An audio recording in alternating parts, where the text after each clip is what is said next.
Yo, yo, Tony D here with a little brown bag action. I have a package here.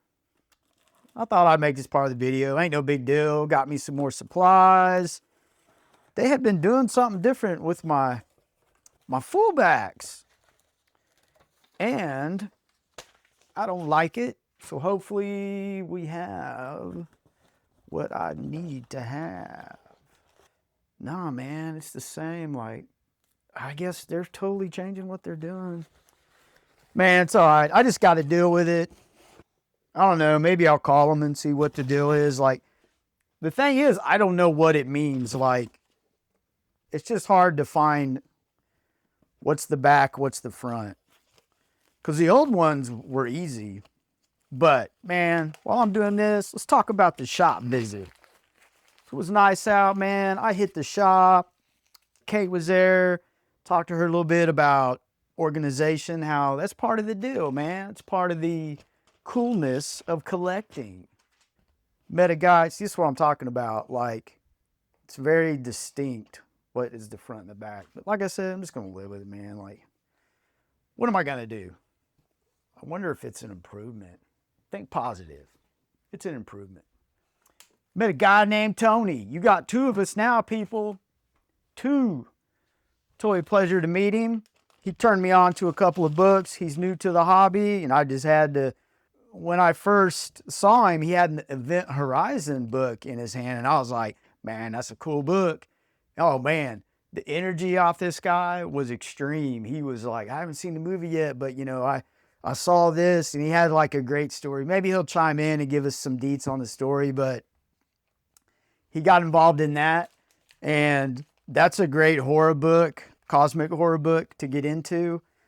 As far as I'm concerned, it's like, it's canon to me. The comic book is going to be legit prelude history to the movie, and that's just how it's going to be. I think that's fair. Yeah, it's really cool.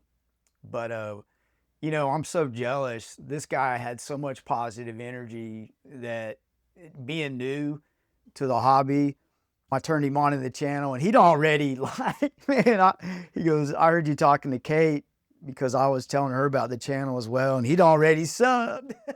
Man, welcome to Tony. It's good to have him. Very positive dude, full of energy. He turned me on to a couple of books that are in this pile, and we'll get to those. Yeah, very positive dude, man. I'm so glad I met him. We talked, a lot of things that he talked about being new to the hobby really resonated with things that I talk about on the channel, just giving you a little bit of the deets.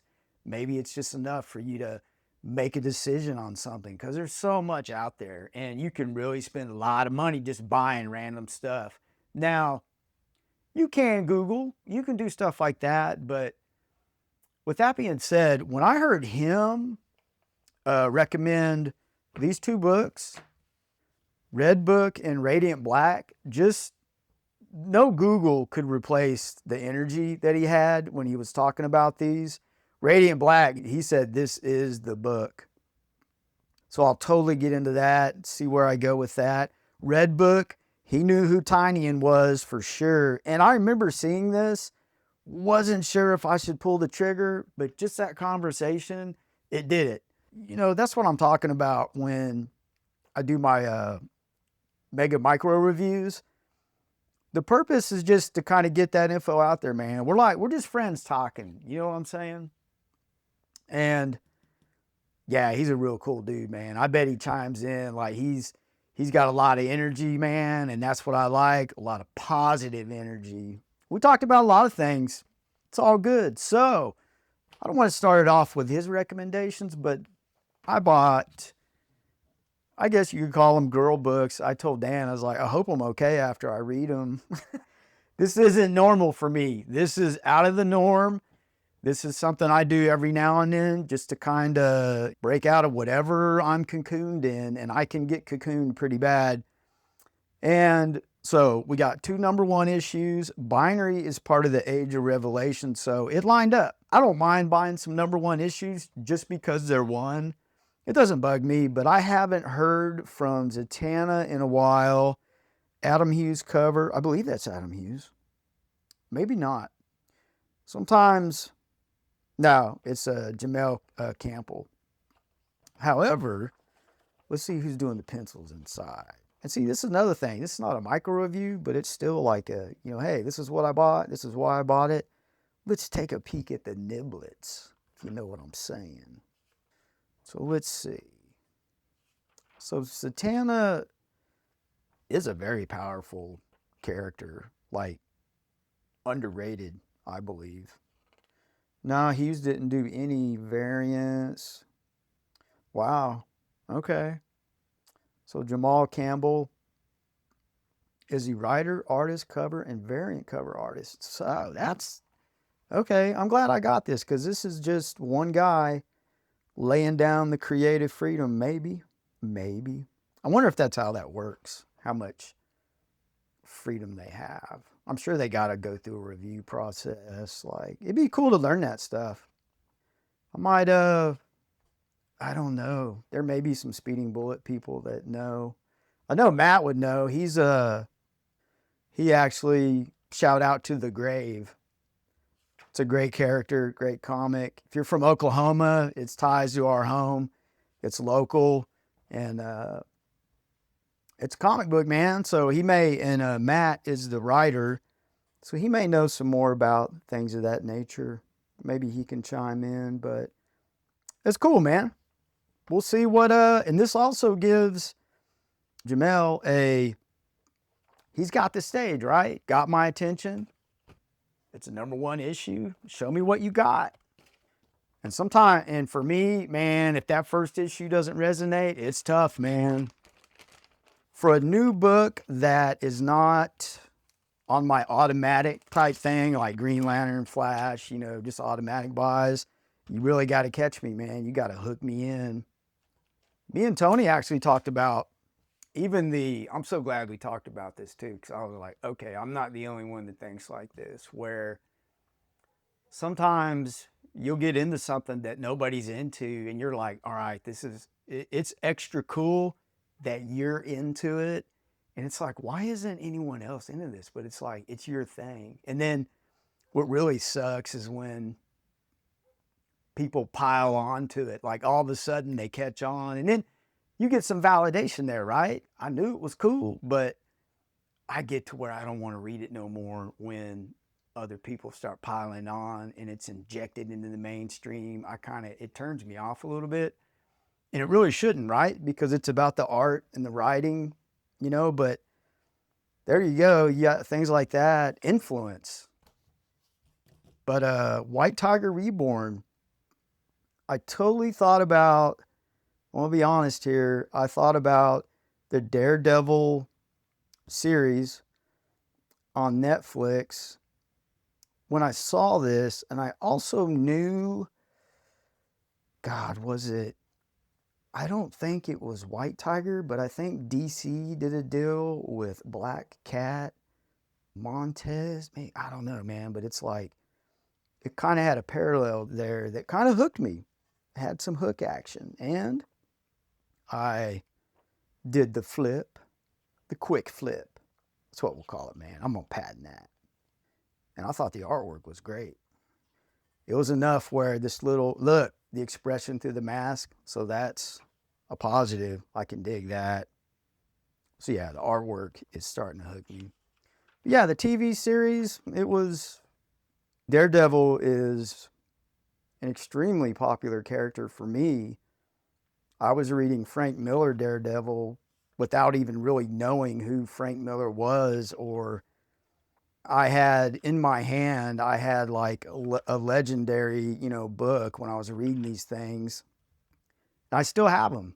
Someday I may do a video on them, but Daredevil, yeah. So a little bit of that show played into me getting this. The whole White Tiger part of it was really, so probably not, but they really could have made this an extension of the show. Like, but is it?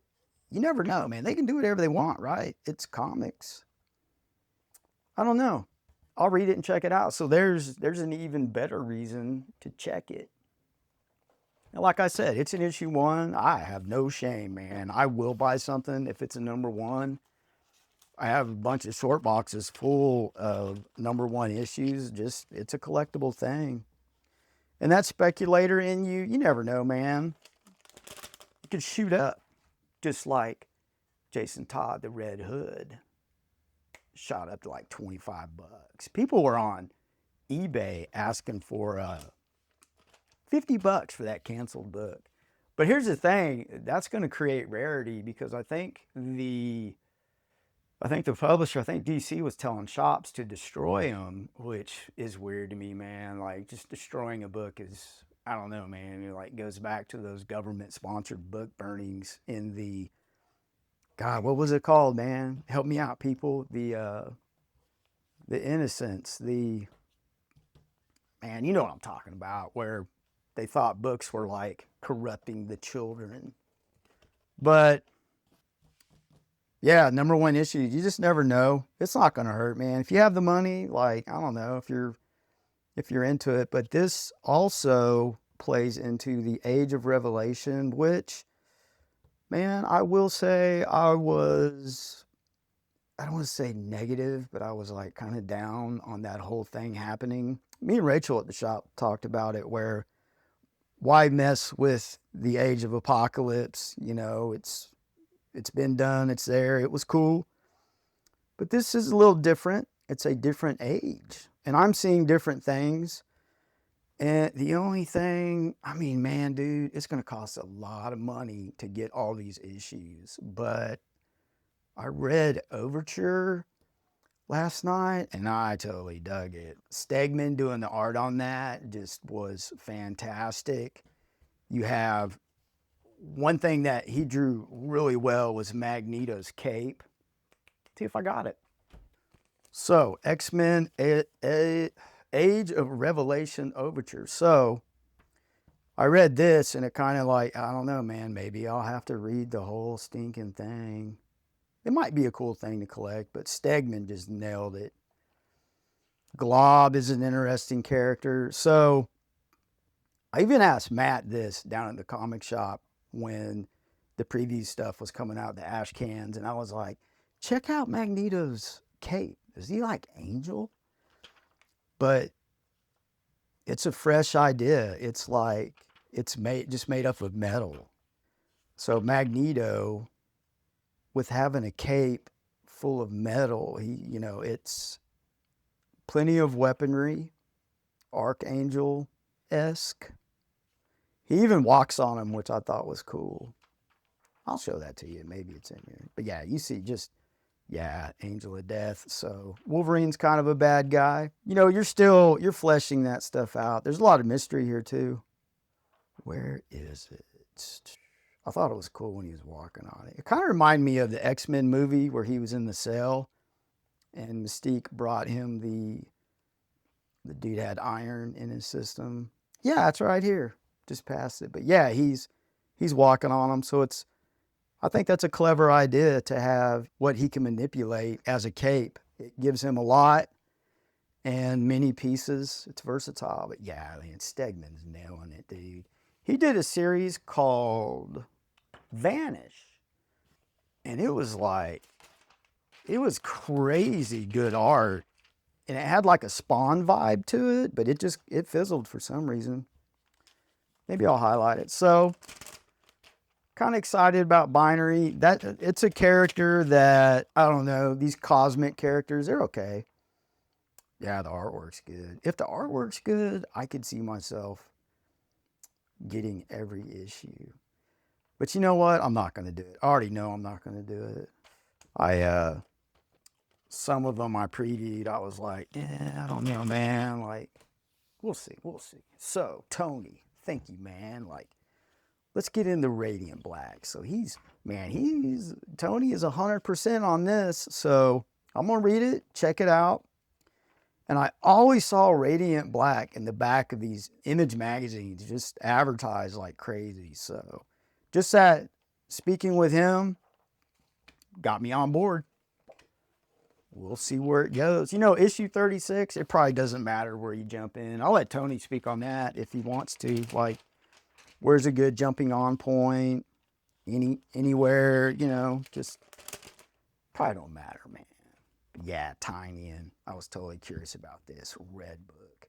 Know absolutely nothing about it. And that's the good part. I believe this is a variant cover. Some of the other ones are dinged up, you know, and I like my stuff fresh, man. I like it correct. You know what I'm saying? So, totally excited about that. And Cyberman, if you're listening, I am filming. So, as the date of this video that you're watching, I am reviewing tonight, as I make this video, RoboCop 11. So I got one more after that, man, and then there's just going to be a like that on the channel. I can't wait. And the 12, we're going to make it fun because that's what we do.